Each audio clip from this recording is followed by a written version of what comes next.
Welcome to the show. I'm Georgie Rack. And I'm Owen Bryant. Today we've got a really exciting show lined up for you.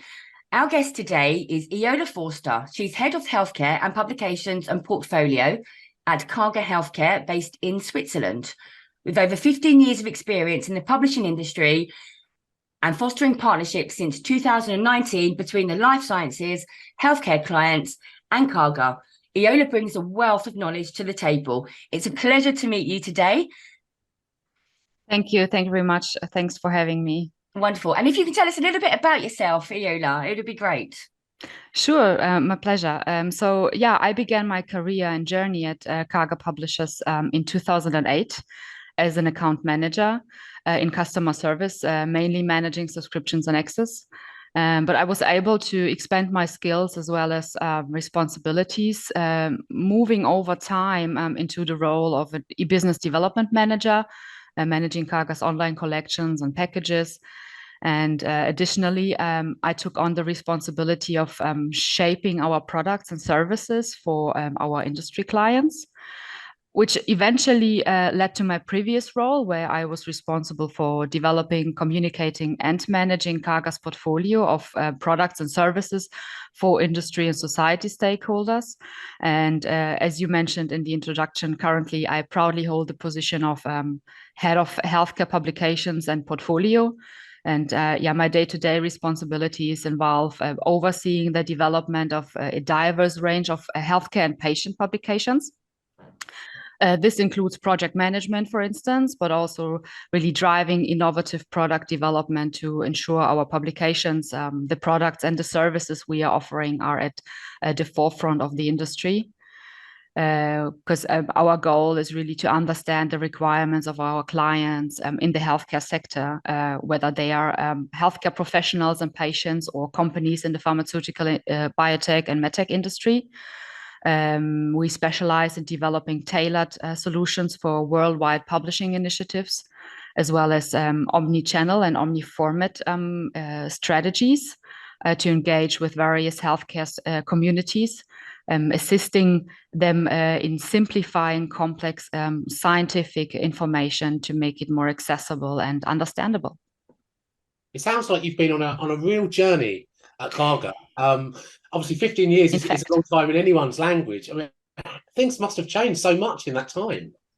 Absolutely. Yeah, absolutely. I mean, a lot has changed, right, in the publishing area, but also everywhere, right? If I look back 15 years ago, we've been mainly looking into subscriptions, research publications, and making them accessible to the external world, and the whole shift into open access, for instance, but also the relevance to healthcare practitioners, the bridging the gap between research and clinical practice, and then going beyond that into to make content and information available to patients and caregivers. A real shift over the past 15 years. Sounds absolutely fascinating. And what we always like to do at Let's Talk Rare is just to start with a little bit of an introduction, which you've given us beautifully. But what I'd also like to do is just to ask you some of our quick-fire questions, just to give our listeners a flavour of you and your preferences and what you like to do. So if that's okay, Iola, we can just go through a quick few questions now. Are you ready? Yeah, sure. Oh, the pressure's on, Iola. The pressure is on. Okay, right. We always start with the first question, which is, do you like the town or the countryside? The countryside. Okay.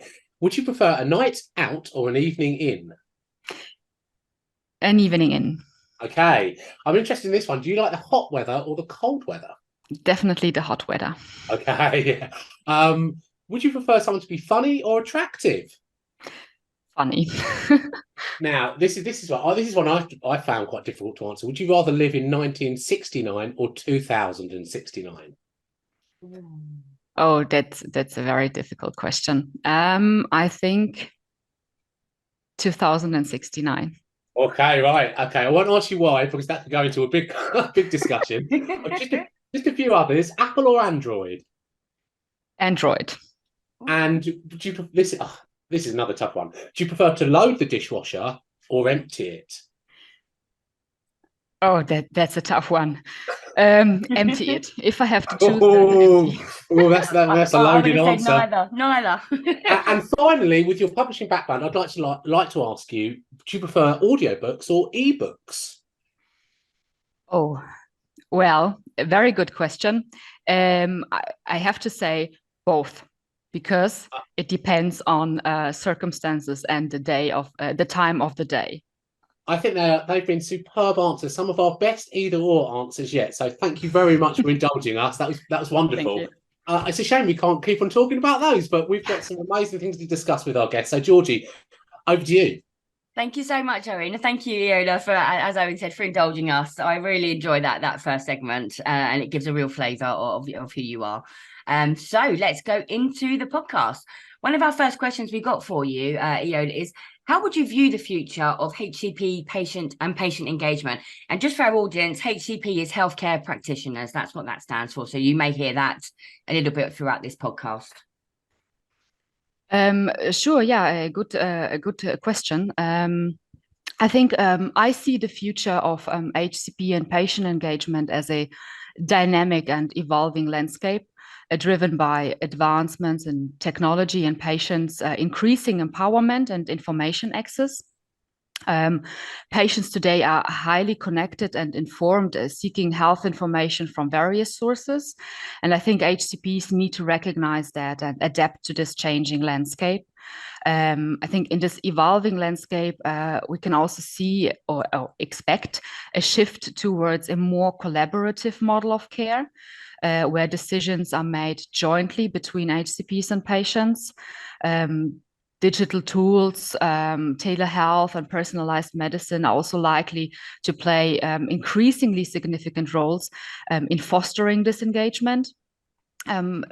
These tools will empower patients to actively participate in their healthcare decisions, and contributing to better treatment outcomes in the end. I think, however, it's also crucial to ensure that all patients, regardless of their digital literacy or access to knowledge, can benefit from these innovations, right? Equity in healthcare access should be a priority, and efforts should be made to reach and engage patients with diverse needs and preferences. So, in conclusion, I believe the future of HCP and patient engagement will be characterized by collaboration, technology-driven solutions, and a patient-centric approach. HCPs who adapt to these changes and prioritize equitable access to care will be better positioned to deliver improved healthcare outcomes and patient satisfaction in this evolving landscape. Well, thank you so much. It's a great answer. That was the future, and I think that some of those things sound really exciting, certainly for the patient empowerment that we find really important that Partners for Access too. But about today's patient, what are the key things that about today's patients, what are the key things that HCPs need to know about a patient today? This is what other people sometimes refer to as the omni-channel environment. Mm-hmm. Yeah.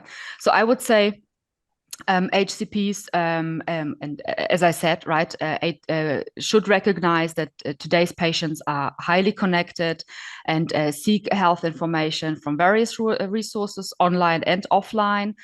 They may arrive at appointments armed with a wealth of information, which can be both an asset and a challenge, right? And it's crucial for HCPs to acknowledge that and to discuss this information, validating the patient's efforts in seeking that knowledge, but while also offering context and guidance for accuracy. And it's also important to note that patients' preferences when it comes to information and content consumption vary depending on various factors, such as their specific condition or their geographic location. Yeah. And even the patient advocacy groups they follow, for instance, right? So delivering information and content in various formats that cater to different learning and consumption preferences is crucial, because this can help people consume and retain the information more effectively, which can ultimately lead to a comprehensive understanding of the subject matter. Yeah. And I think it's also essential to consider that patient characteristics can change, as can their preferences based on the time of day and their circumstances. Yeah. So that's, in addition to the format, you need to consider the language and terminology you use to convey the information, and ensuring that those complex medical terms are translated into plain, understandable, and digestible language that patients in the end can easily comprehend. Because this not only improves knowledge transfer, but enhances patient outcomes and empowers those individuals to make informed decisions about their health. Yeah. So I think in summary, and that's something we all have in common, right? We want to help patients get the right information and improve their condition. Yeah, exactly. And as we all know, Iola, patients really are the experts in their own conditions. You know, like you say, there are so many resources online now where, you know, a lot of misinformation's out there as well for them. So they're being flooded with all of this information, and then going to their HCP. And like you say, you want them to be engaging and offer them the correct information, but you want those HCPs to be encouraging them to source the information and to learn and to really empower themselves on their own, you know, to be informed of their own healthcare and make informed choices moving forward. So like you say, it's a joint. Sometimes I suppose it can be a little bit of a hindrance if they do come in with a lot of knowledge that maybe is not so accurate, and kind of telling the HCP, you know, what's wrong with it, you know, what it is, rather than actually listening on the other side. But that must happen a lot, right? I bet it does. I mean, you know, it must be that sometimes patients get the wrong end of the stick. Sometimes the HCP isn't willing to have that conversation with the patient about different routes of therapy. And I imagine from an HCP side, it can both be a blessing and a curse. Yeah, absolutely. Absolutely, yeah. And again, like you say, it depends what country you're in. If you're in an underdeveloped country, again, you know, it's the resources and the financial situation of these patients to actually be able to find these sources. You know, a lot of it's on tablets now, on mobile phones, or like you say, on the internet. Do they even have the skills to use those apps, to even, you know, be able to utilize digital tools? So again, it's a whole comprehensive training, I suppose, all around that to really ensure the patient is really confident and supported throughout their journey. Yes, I mean, indeed. Georgie, talking about that digitization, I mean, Iola, how has digitization improved patient outreach? I mean, has it? It has, yeah. In my perspective, in this today's rapidly evolving healthcare landscape, digitization has introduced a fundamental shift in patient-centered communication. By making a wealth of health information easily accessible to patients and empowering them to understand their health conditions and explore treatment options. And I think this digital transformation has also given healthcare providers the ability to refer patients to trusted online resources, ensuring that the information they access is both accurate and evidence-based. This is what it is about, right? However, I think it's also important to understand that the impact of digitization goes beyond the patient and physician relationship, right? So from a perspective of a medical and scientific publisher, as well as content creator, I think digitization has become a cornerstone of patient engagement strategies. It has enabled the creation and distribution of multimedia health education content that addresses different learning styles and preferences, and which more effectively engages patients and improves their understanding of health-related topics. Digitization has also enabled personalized communication between healthcare providers and patients through tools like electronic health records and patient portals, and enhancing the engagement and treatment adherence. Additionally, of course, the wealth of data-driven insights in the digital realm allows healthcare professionals to identify trends, predict diseases, and create personalized interventions, thereby improving patient care effectiveness, right? So in summary, I think the advent of digitization has led to a revolution in patient-centered communication and healthcare delivery. And it empowers patients, it equips healthcare professionals, and benefits content creators. Likewise, so ultimately leading to greater convenience, engagement, and in the end, better health outcomes. Absolutely. So just thinking about it from a cell and gene therapy or an orphan drug perspective, I'm going to ask something a little bit off piste here. Let me think how I'm going to word it.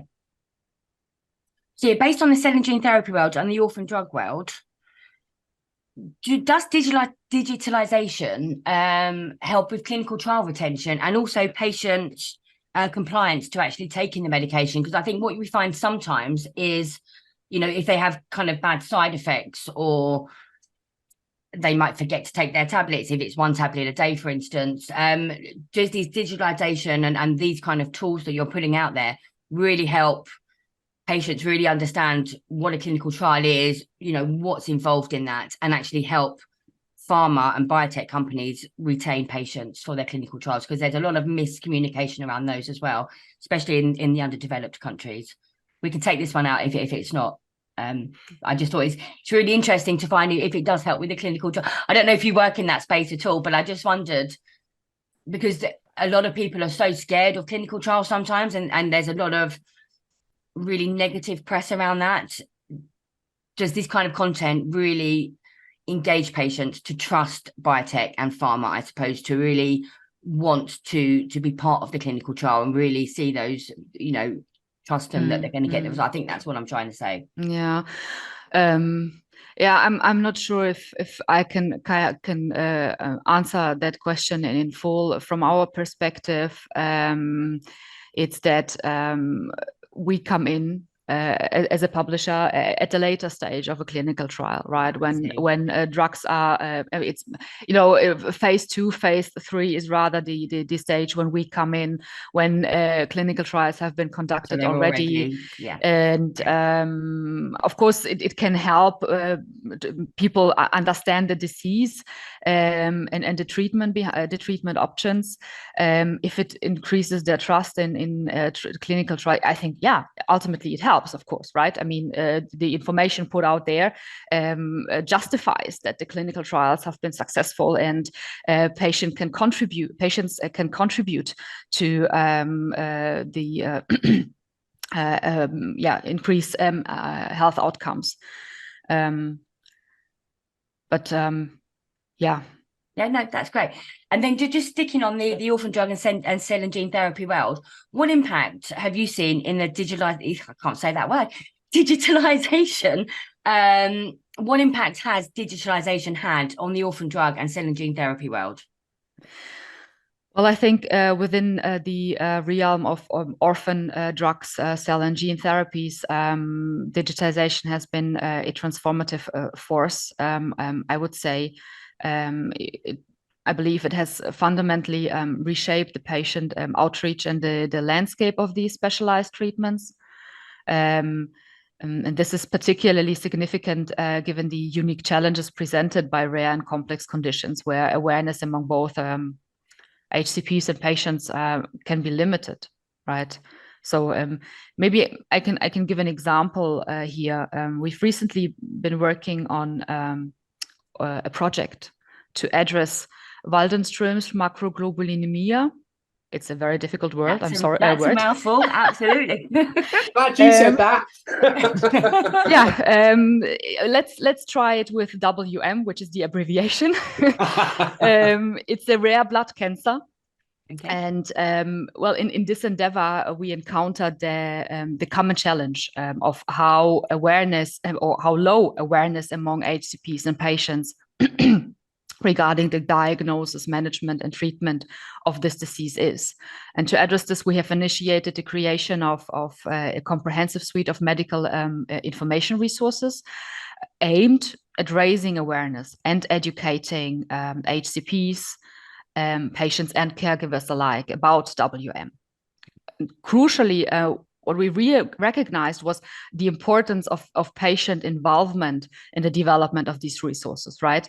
So the era of patient centricity has evolved into one where I would say patients actively participate as educators and their input integrated from the outset of content creation helps us better understand the diverse patient learning styles and ensures the psychosocial aspects of health are considered.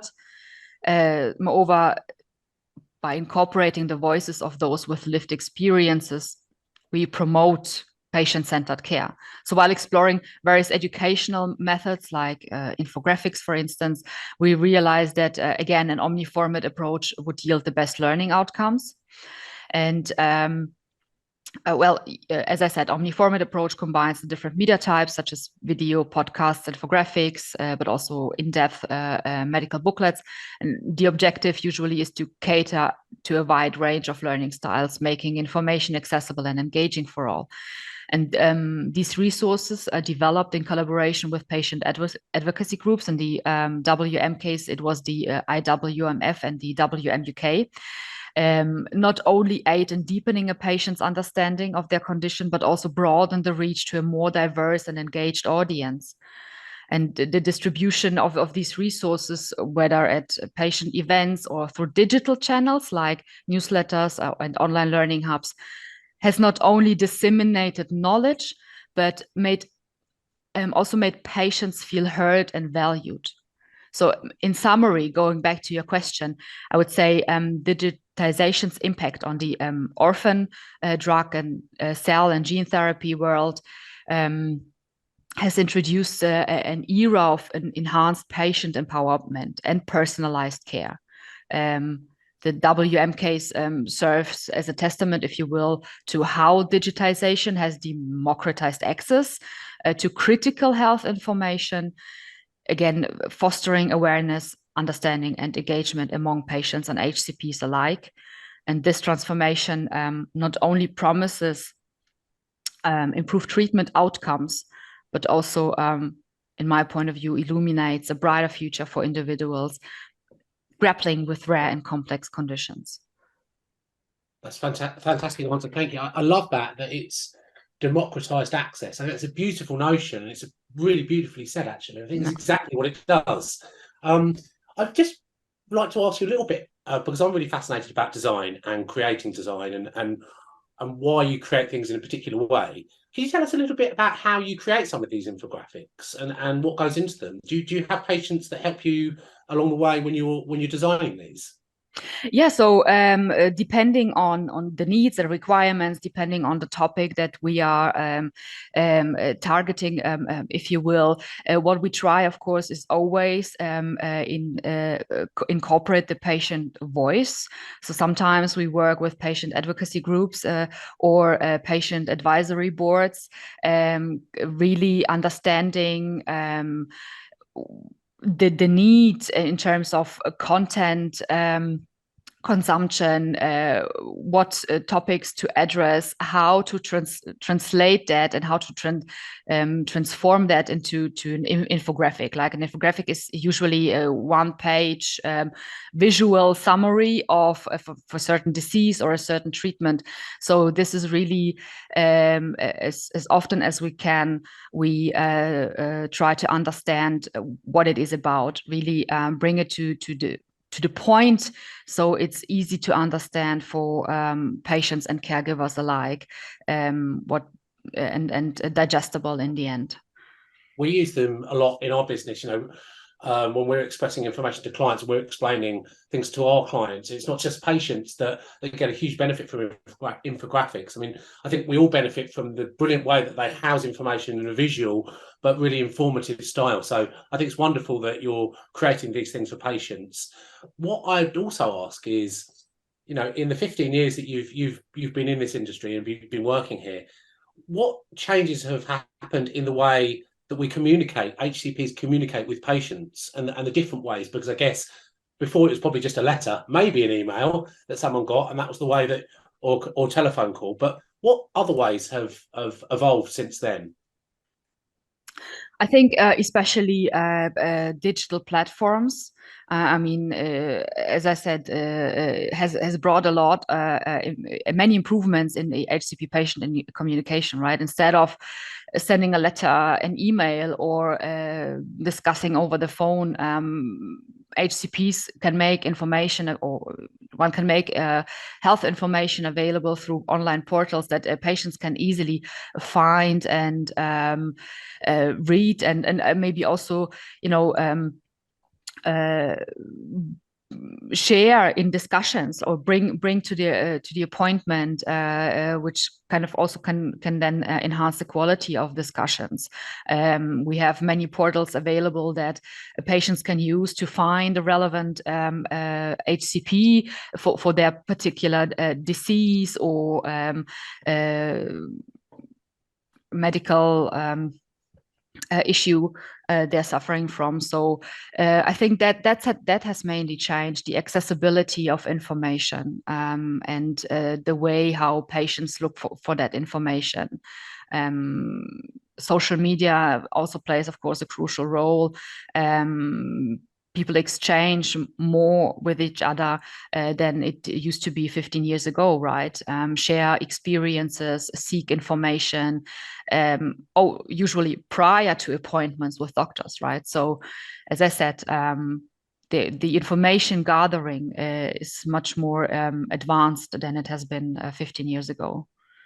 And from a rare disease point of view, which is what our main focus is at Partners for Access, that was something that before there was a tiny repository of information that people could have if they had a rare disease, and they didn't know where to go, who to talk to. But now with this digitization of information, the access and the opportunity that they can find out a bit more about their disease and themselves is available, which is hugely positive. Yeah, absolutely.